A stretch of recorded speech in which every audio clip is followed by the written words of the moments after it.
कांटों के जंगल में खोया सच कहानी शुरू होती है एक घने कांटों भरे जंगल के बीच बसे एक छोटे से गांव मधुपुर से। इस गांव के किनारे जहां कांटों की झाड़ियां और सन्नाटा राज करता था, एक पुरानी सी झोपड़ी थी। इस झोपड़ी में रहता था एक 70 वर्षीय बूढ़ा हकीम जिसका नाम था सलीम। सलीम अपनी जड़ी बूटियों और इलाज के लिए दूर दूर तक मशहूर था, मगर उसका स्वभाव अब अजीब सा हो गया था। वह अकेला रहता था और लोग उससे डरते थे क्योंकि उसकी आंखों में एक अनजानी चमक थी, जैसे वह कुछ छिपा रहा हो। एक रात जब चांद काले बादलों में छिपा हुआ था और हवा में सन्नाटे की साएं साएं गूंज रही थी, सलीम अपनी झोपड़ी में सो रहा था। रात गहरी हो चुकी थी। तभी अचानक झोपड़ी के लकड़ी के दरवाजे पर एक धीमी सी दस्तक हुई। सलीम की नींद टूटी। वह बुदबुदाया, इस वक्त इस कांटों भरे जंगल में कौन आ सकता है? यहाँ तो कोई पंछी भी पर नहीं मारता। मगर दस्तक फिर से हुई, इस बार और तेज। सलीम ने लालटेन जलाई और धीरे से दरवाजा खोला। दरवाजे पर दो युवतियां खड़ी थीं। दोनों की साड़ियां धूल से सनी थीं। चेहरों पर थकान थी, मगर उनकी आंखों में एक अजीब सी तलाश झलक रही थी। सलीम उन्हें देखकर ठिठक गया। उसका मन अजीब सी बेचैनी से भर गया। कौन हो तुम बेटियों, और इस जंगल में इस वक्त क्या कर रही हो? उसने पूछा। युवतियों में से एक, जिसका नाम था राधा, ने जवाब दिया, हम रास्ता भटक गए हैं बाबा। हम मधुपुर से आगे सूरजपुर की तलाश में निकले हैं, मगर यह जंगल हमें निगल गया। अगर आप इजाजत दें तो हम यहाँ एक रात गुजार लें, सुबह होते ही चले जाएंगे। दूसरी युवती मीरा ने सिर हिलाकर हामी भरी। सलीम की आंखों में एक अजीब सी चमक उभरी। वह बोला, आ जाओ बेटियों, मेरी झोपड़ी छोटी है मगर तुम्हारे लिए जगह है। उसने उन्हें अंदर बुलाया और एक कोने में पड़ी चटाई दिखाई। यहाँ आराम कर लो। दोनों युवतियां थकान के मारे चटाई पर लेट गईं और जल्द ही नींद में खो गईं। रात के आखिरी पहर जब सन्नाटा और गहरा हो गया, राधा को लगा जैसे कोई उसके पास खड़ा है। उसने आंखें खोली तो देखा सलीम उसकी ओर झुका हुआ है। उसकी आंखों में एक अजीब सी तृष्णा। राधा हड़बड़ाकर उठ बैठी। क्या हुआ बाबा, तुम यहाँ क्या कर रहे हो? उसने तीखे स्वर में पूछा। सलीम ने जल्दी से कहा, कुछ नहीं बेटी, मुझे लगा तुम्हें ठंड लग रही होगी, यह चादर ले लो। उसने एक पुरानी चादर आगे बढ़ाई। राधा ने चादर ले ली, मगर उसका मन अब सशंकित था। उसने करवट ली और मीरा को धीरे से जगाया। दोनों आपस में फुसफुसाने लगी। इस बूढ़े की नीयत ठीक नहीं लगती, हमें सावधान रहना होगा। सुबह हुई। राधा और मीरा ने जल्दी से सामान समेटा और सलीम से बोली, बाबा, हमारा रास्ता अब हमें दिख गया। हम सूरजपुर की ओर निकल रहे हैं। शुक्रिया आपका। मगर सलीम ने उन्हें रोकते हुए कहा, अरे बेटियों, सूरजपुर अभी दूर है। तुम अकेली हो, जंगल खतरनाक है। एक रात और रुक जाओ, मैं इंतजाम कर दूंगा। उसकी आवाज में मिठास थी, मगर आंखों में वही अजीब सी चमक। राधा ने मीरा की ओर देखा।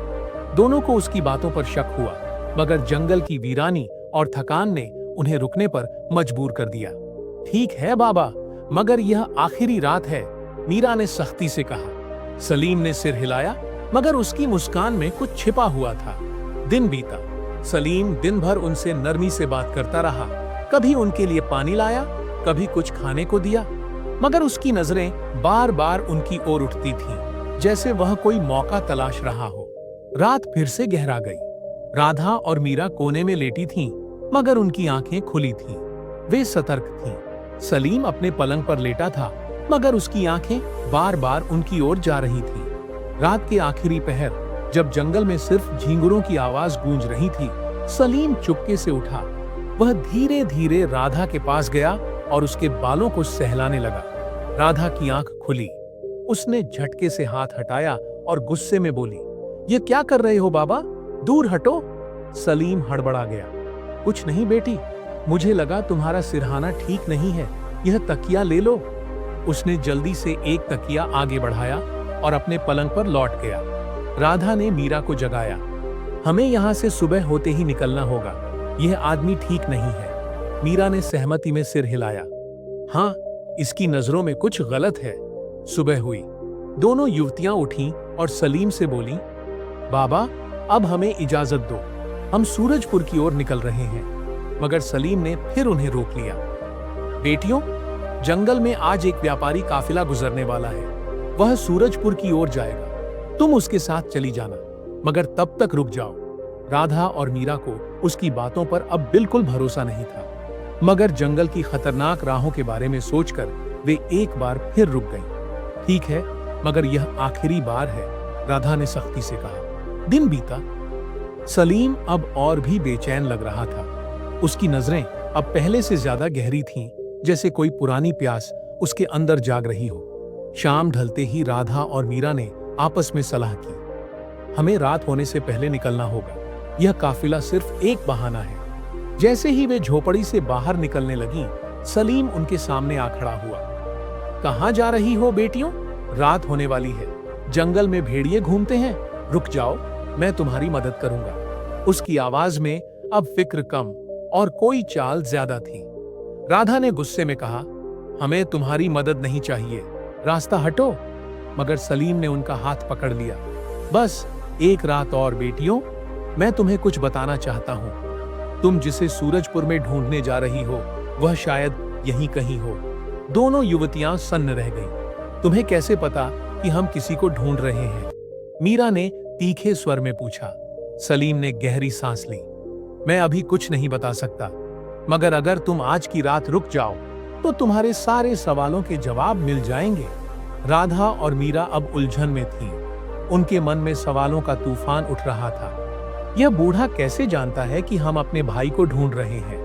क्या यह कोई जाल है? मगर सलीम की आंखों में अब एक अजीब सी संजीदगी थी जो उन्हें रोक रही थी।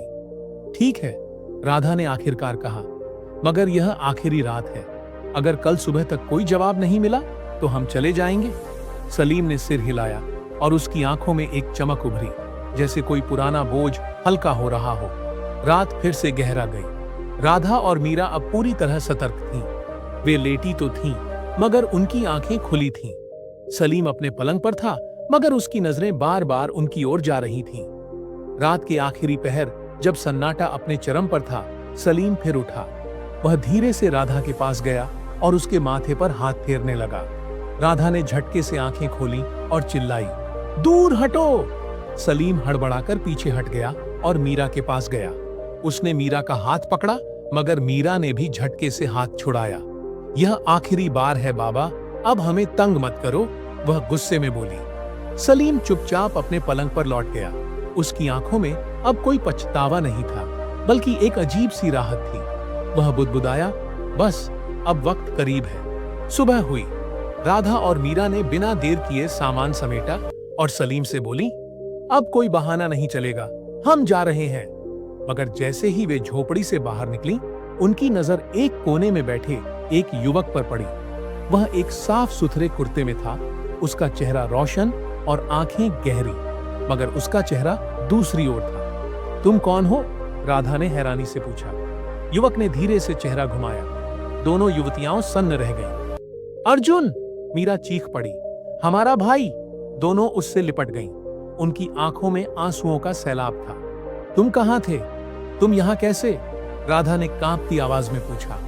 अर्जुन ने उन्हें गले लगाए रखा और बोला, यह कोई ख्वाब नहीं, हकीकत है। मैं वापस आ गया हूं। फिर उसने कहा, पहले सलीम को बुलाओ। दोनों ने झोपड़ी में चारों ओर देखा, मगर सलीम कहीं नहीं था। वह गायब हो गया। मीरा ने हैरानी से कहा। अर्जुन ने गहरी सांस ली। सलीम कहां गया, यह तुम्हें अब समझ आ जाएगा, मगर पहले मेरी कहानी सुनो, उसने कहना शुरू किया।